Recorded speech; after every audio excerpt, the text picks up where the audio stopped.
The Fighting Illini into the Final Four for the first time in 21 years with their highest scoring team in more than 30 years, led by Big Ten Freshman of the Year, Keaton Wagler.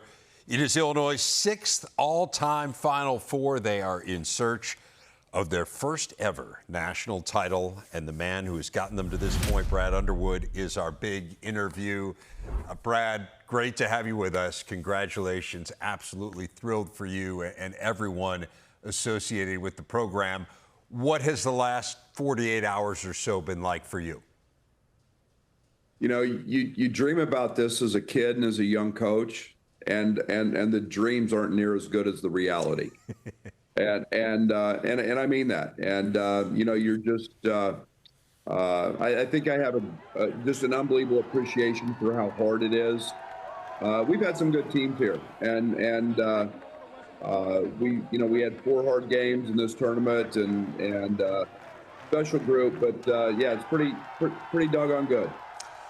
The Final Four is so weird because there's such an accomplishment in getting there, and yet you get there, and then there's this whole another deal, which is you're trying to win a national championship. So how have you balanced out kind of the notion of appreciating this part of the journey? As you say, it is so hard to get where you are, and then to refocus on this new task at hand, which is to win 2 more. Yeah, you know, I think we have a saying that we've always had in this program, everyday guys, and we always celebrate winning. I think winning's really hard. We play in the best league in the country. We take a little bit of time to celebrate every single one of them. I don't ever want it to be a relief to win. So we have our moments after every game. You know, we traveled back on Sunday and didn't do anything. We gathered the guys yesterday, and it was the end. That was the end. Now's the new, and you know, all the things that come with that. We're going to tackle them head on, and it is full bore preparation for the next game and the next 40 minutes or however long it takes. You know, we know that we've got to play great basketball, so we've just taken a very simplistic approach, and hopefully that's good enough. Coach, I do want to talk about the team in a moment, obviously, but I want to focus on you just for a minute. I've gotten to know you pretty well through the years, 40 years in this business, and I always fixate, for whatever reason, I know the junior college stuff is its own entity, and you've got some amazing stories from that, but I always fixate on 10 years at Western Illinois, because, you know, it's one thing to spend 10 years on the bench at Illinois, or, you know, Tommy Lloyd was a long time at Gonzaga, but Western Illinois is a little bit off the radar. Was there ever a point where you sat there and wondered, man, is this ever going to happen for me? You know, I'd be lying if I didn't say I ever thought that. I never was close to putting it into reality. You know, I worked for Jim Kerwin there. Jim let me have a lot of say. He let me coach. That kept my appetite. All 3 of my kids were born there. My wife taught school, and to believe it or not, you know, it was a hard job because of the travel. You know, back in that day, I mean, we had Central Connecticut and Troy as travel partners on Thursday and Saturday. You know, you went to Cedar City, Utah to play Southern Utah. And so the league was spread out, so you were gone a lot. You know, you're drastically understaffed. So, you know, every scout was, you know, I had responsibilities and then recruiting, but, you know, I learned to work. I had great friends there. I had a great time there. You know, and I probably wouldn't be sitting here if I hadn't done that. I gained incredible respect for the University of Illinois and how good the basketball program was, how good the high school basketball was in this state, by being there. And you know, being there made me want this job when it came open, and wouldn't change it. Yeah, you've told me through the years that Illinois was kind of always the dream job, the destination that you had hoped for, and yet the first 2 years in Illinois didn't go great. I mean, you're under 500 both of those years. You've dramatically changed the way that you play. I mean, I know that's part of it, but what else changed? What allowed you to get from a little bit of a rough start in Champaign to where you are now, where you've gotten this thing going? Yeah, I think times were different 9 years ago. We didn't have transfer portal stuff and NIL, and guys had to sit out. But I think the one thing that was, I had great administrative support from Josh Whitman. He let us build our culture. We didn't take any shortcuts in trying to do that. For a while we couldn't get anybody to come here. Io DeSumo kind of broke that seal. Then it was Kofi Coburn. But it was always about our culture. It was about our locker room. It was about work, not being afraid to work. And I've had some guys on staff a long time. And, we've just chipped away at it. And, yeah, we've changed. And I think that's been positive for us. The everyday values haven't changed. Maybe the X's and O's here or there change a little bit, but it's always been about work and development, and now we're in a pretty good place. It's interesting when you have players in the program for quite a while, as in the old model people did, you can build that culture over time. And I think it's fair to point out you have some roster continuity this year. I mean, you have 4 key rotation players who were part of this program a year ago, but it's also a roster with a lot of new faces, and new faces playing really important roles. So what is the challenge when you have established a culture that is really important to you and your program? What is the culture? What is the challenge of kind of microwaving that culture, of getting it ready with a new group of guys each year? Yeah, it's we've gone from recruiting guys when they were freshmen and recruiting them for 4 years, and you get to know what their favorite toothpaste is. Now it's speed dating, and we've become very much like an NBA franchise in terms of trying to find as much background as we can. We have a general manager. We use personality testing.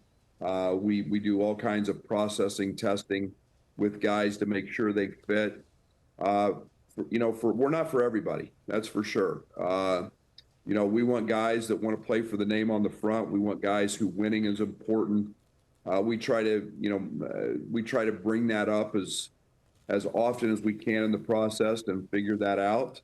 And again, we're not for everybody. We've had one McDonald's All-American in my 9 years here, and that was Andrei Stojakovic, who's a double transfer. It just is what our program's about. It fits our university. European market has been great to us. Those guys fit us. And so we try to be pretty detailed and pretty specific. Why do the European guys fit you? Yeah, we've gone positional size, shooting. Their skill set fits us. I love their competitive spirit. I love the way they've been coached. Our staff, Jeff Alexander, Orlando Antigua especially, have spent tremendous time over there. But they have an unbelievable competitive spirit that I love. They're not afraid of work. They've been coached hard. And it's just been a great marriage for me personally, and our style and what we're doing. And we've had a lot of success with them. Heading into the NCAA tournament, it felt like maybe you weren't guarding at the level necessarily that you wanted to guard at in a game-in, game-out basis. Now, these last 3 games in the NCAA tournament, you have totally locked down 3 straight opponents, holding all of them under 60 points. What's been different here?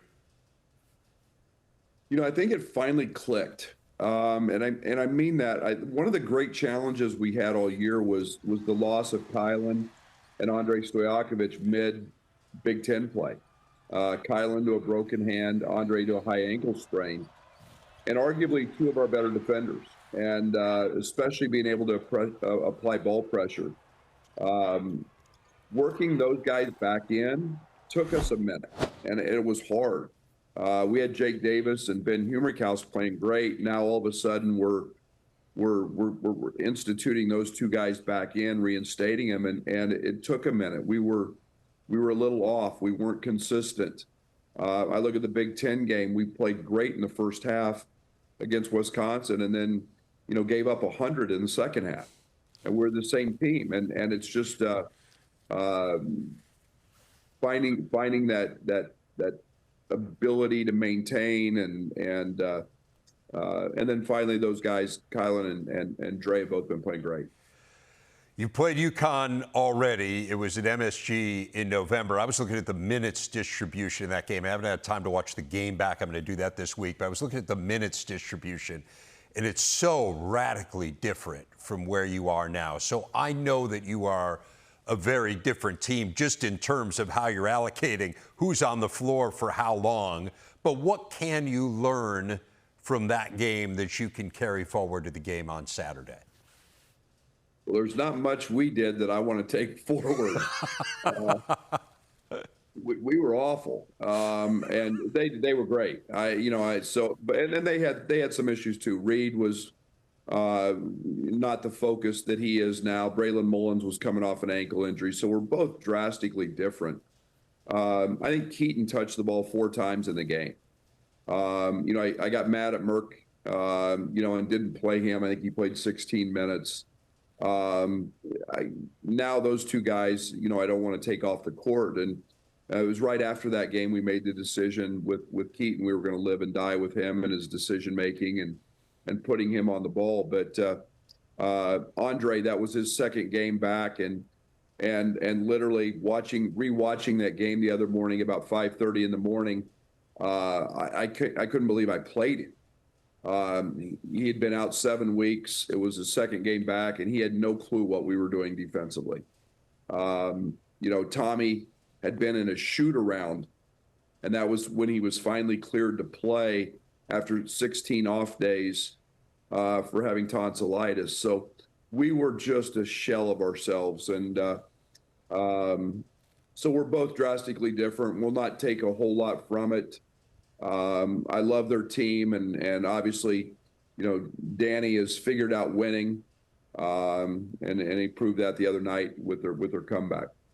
Brad, last question for you. If you had to write 3 keys on a grease board for Illinois to become national champs, what would those be? Rebound, take care of the ball, have fun. All right. Well, I know, will be following that last one. We are incredibly excited to be in Indy and to watch you guys and to watch Michigan, obviously, as well, in what should be a fabulous Final Four. Really appreciate your time. Again, congratulations, and we'll see you there. Thanks, Dave. Great time for the Big Ten.